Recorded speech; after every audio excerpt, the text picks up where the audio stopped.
Le Seigneur soit avec vous. Et avec votre esprit. Évangile de Jésus-Christ selon saint Marc. Gloire à toi, Seigneur. En ce temps-là, Jésus se rendit dans son lieu d'origine et ses disciples le suivirent. Le jour du sabbat, il se mit à enseigner dans la synagogue. De nombreux auditeurs, frappés d'étonnement, disaient « D'où cela lui vient-il ? Quelle est cette sagesse qui lui a été donnée ? Et ces grands miracles qui se réalisent par ses mains ? N'est-il pas le charpentier, le fils de Marie, et le frère de Jacques, de José, de Jude et de Simon? Ses sœurs ne sont-elles pas ici chez nous? » Et ils étaient profondément choqués à son sujet. Jésus leur disait « Un prophète n'est méprisé que dans son pays, sa parenté et sa maison. » Et là, il ne pouvait accomplir aucun miracle. Il guérit seulement quelques malades en leur imposant les mains. Et il s'étonna de leur manque de foi.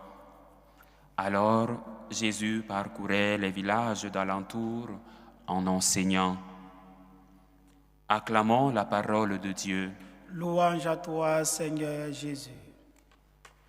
Aujourd'hui, en faisant mémoire de Sainte Agathe, Vierge et martyre, nous voulons nous rappeler des paroles de Tertullien, l'un des premiers pères de l'Église du IIe siècle, qui disait justement que le sang des martyrs est la semence de l'Église.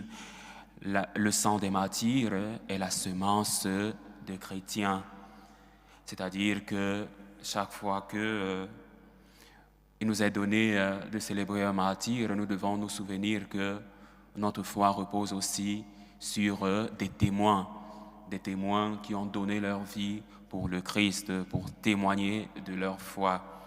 Et aujourd'hui, avec Sainte Agathe, qui s'est unie par sa virginité au Christ, époux de l'Église, une union mystique, mystagogique, elle nous donne un exemple de foi, un exemple de persévérance et d'amour inconditionnel envers le Christ qui a aimé l'Église et s'est livré pour elle. Nous sommes donc invités aujourd'hui à témoigner de notre foi, à être des modèles entraînants de l'Évangile, mettre en pratique les enseignements de l'Église, les enseignements de l'Évangile. Et aujourd'hui, selon le texte de l'Évangile qui nous est proposé, nous voulons faire une réflexion profonde sur l'enseignement et l'accueil des prophètes, ainsi que sur la souffrance qui souvent les accompagne dans leur famille, dans leur milieu d'origine. Dans cet évangile, nous voyons Jésus revenir à Nazareth, revenir dans sa terre natale, dans sa ville natale, où il fait face à l'incrédulité de ses propres frères, de ses propres concitoyens. Cette situation soulève plusieurs points qui peuvent nous aider aujourd'hui à mieux comprendre nos situations, nos réalités. La souffrance des prophètes, la souffrance des missionnaires. Comme Jésus, les missionnaires sont souvent confrontés à l'incompréhension et au mépris de ceux qui les connaissent le mieux, au mépris par leur famille, par leurs amis, par leurs frères. Cette souffrance est une réalité inéluctable dans la mission prophétique. Un prophète, justement, est celui qui annonce, celui qui renonce et celui qui, surtout, dénonce. Un prophète doit justement suivre cette trilogie, annoncer, renoncer et surtout dénoncer. Et c'est ce dernier point, dénoncer, qui fait problème. Il fait problème justement parce que on est justement souvent appelé à être très familier, à être des missionnaires de l'amour. Mais dès que nous nous levons pour dénoncer, là surgit le problème. Et aujourd'hui, Jésus nous met en garde contre cette situation malsaine. Un missionnaire est justement un disciple du Christ, un prophète, un envoyé de Dieu. Il doit être accepté selon ce que l'Église dit, accepter le prophète. Du moment où il est sur le droit chemin et qu'il annonce la parole de Dieu, nous devons l'accepter. L'Évangile met en lumière l'idée que la vérité et le message de Dieu peuvent être rejetés, même par ceux qui sont proches. Cela rappelle que la foi demande parfois de surmonter l'incrédulité des autres, y compris celle des membres de notre propre communauté, de notre propre famille. Et surtout, l'Évangile souligne une situation embarrassante, l'ingratitude. L'ingratitude comme péché, l'ingratitude envers les dons de Dieu et les messagers qu'il envoie est un péché grave. Dans le contexte de l'Évangile, l'absence de foi des Nazaréens est une manifestation de cette ingratitude. Ils ne reconnaissent pas en Jésus le Fils de Dieu, l'envoyé de Dieu, mais le fils du charpentier. Et l'Évangile dit, d'où lui vient cette sagesse? Pourquoi réalise-t-il des miracles? N'est-il pas le fils de Marie, de Joseph et ses frères, Jude et les autres? Ne sont-ils pas ici avec nous? Ses sœurs ne vivent pas avec nous? D'où lui vient cette sagesse?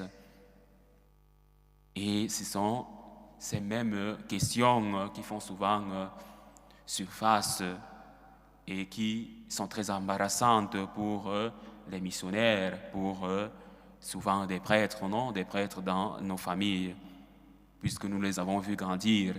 Chaque fois, nous nous questionnons sur leur degré de sainteté. Mais Jésus toujours réagit avec sagesse. Et l'Évangile annonce que dans ce lieu, Jésus ne fit pas beaucoup de miracles. Ils ne purent pas recevoir de Dieu, de Jésus, les bénédictions qu'il pourrait leur offrir. Cela nous invite à réfléchir sur notre propre ouverture à la parole de Dieu et à la manière dont nous accueillons ceux qui nous apportent un message divin. L'amour du Seigneur, nous chante le psaume de ce jour, souligne que l'amour du Seigneur pour ceux qui le chantent, pour ceux qui le craignent, est constant à travers les âges. Cela nous rappelle que malgré les difficultés et les souffrances que les prophètes peuvent rencontrer, Dieu reste fidèle. Dieu reste leur guide. Et aujourd'hui, l'Église nous donne de faire mémoire d'une sainte qui a gardé sa foi, qui a gardé sa virginité pour témoigner de son amour pour le Christ. Il est donc important de saisir cette promesse d'amour et de soutien pour tous, surtout dans les moments difficiles, dans les moments de rejet ou d'épreuve. Nous devons garder à cœur, nous les missionnaires, nos premiers engagements, notre premier amour, toujours nous rappeler des moments où nous avons accepté d'être missionnaires. Le jour de notre appel, certainement nous avons été bouleversés, savoir que Dieu nous a choisis pour cette tâche, savoir que Dieu nous appelle à annoncer, à renoncer et surtout à dénoncer. Le prophète méprisé est celui justement qui dit la vérité, qui annonce la vérité et cette vérité qui est le Christ. Un prophète n'est méprisé que dans son pays. Cela met en exergue la tendance humaine à ne pas reconnaître la sagesse et la vérité dans ce qui est familier. Cela nous pousse à examiner notre propre préjugé, nos préjugés, et à nous demander si nous sommes ouverts à recevoir les enseignements divins. Même ceux qui viennent de personnes que nous croyons bien connaître, il est tellement difficile aussi d'évangéliser dans nos familles parce que justement, il y a des préjugés. Lui qui nous annonce l'évangile aujourd'hui, qui est-il? Nous l'avons vu grandir, nous connaissons ses péchés tellement c'est difficile d'évangéliser en famille. Mais Dieu fortifie ses missionnaires. Le passage de la première lecture, tiré de la lettre aux Hébreux, nous rappelle que les épreuves font partie de la discipline que Dieu nous impose pour notre propre bien, pour notre union mystique avec Dieu. Les souffrances des prophètes sont souvent un moyen par lequel Dieu les sanctifie et aussi un moyen par lequel Dieu enseigne aux hommes. Dieu façonne les hommes, Dieu façonne les cœurs des hommes. Les épreuves ne sont pas seulement des pénalités, des punitions, mais aussi des leçons d'amour et de croissance spirituelle. Aujourd'hui, l'Évangile veut nous aider à une ouverture à la parole de Dieu. Accepter le messager, accepter aussi le message. Nous devons accepter et défendre nos missionnaires. Nous devons être attentifs et ouverts aux voix prophétiques de notre temps, même si elles proviennent de personnes que nous connaissons bien. Ensuite, nous devons revoir nos attitudes. Il est essentiel d'examiner nos propres préjugés, de revoir notre ingratitude envers les missionnaires de l'Évangile face au don de Dieu. Être missionnaire, être un prophète est un don de Dieu. Il y a quelque temps, nous avons célébré la vie consacrée. La vie consacrée est un don de Dieu pour l'Église. Alors, nous devons protéger ces personnes qui se consacrent, qui consacrent toute leur vie à l'annonce de l'Évangile, qui consacrent leur vie à Dieu. Nous devons aussi leur manifester notre soutien, être l'ami des missionnaires. Ils en ont besoin. Ils ont besoin de ressentir le soutien de leur famille, le soutien de leurs proches, le soutien des paroissiens, de leur communauté. Soutenons nos missionnaires, soutenons nos prêtres. En tant que communauté de foi, nous devons soutenir ceux qui portent la parole de Dieu, surtout lorsqu'ils sont confrontés à l'incompréhension. Il est tellement difficile d'être missionnaire de nos jours face aux défis actuels, les défis de la mondialisation, face à la montée du péché. Il est tellement difficile d'être missionnaire. Alors, l'invite de ce jour, pour toutes ces personnes qui nous suivent, aidez vos missionnaires, aidez vos prêtres, soutenez vos prêtres dans vos familles, ceux qui viennent de vos familles, soyez leurs amis, aidez-les dans leur mission, dans leur lourde tâche de dénoncer tout ce qui ne va pas bien dans notre société. C'est tellement difficile. Parfois, nous les voyons vivre, nous pensons que leur tâche est facile, mais non. Il est important aujourd'hui d'être des amis de ces personnes qui annoncent l'Évangile. Et pour terminer, aujourd'hui, plus que jamais, nous devons avoir une réflexion profonde sur notre accueil de la vérité. Comment accueillons-nous la vérité de la bouche de nos missionnaires? Nous devons avoir la gratitude envers Dieu et une disposition à apprendre de nos épreuves.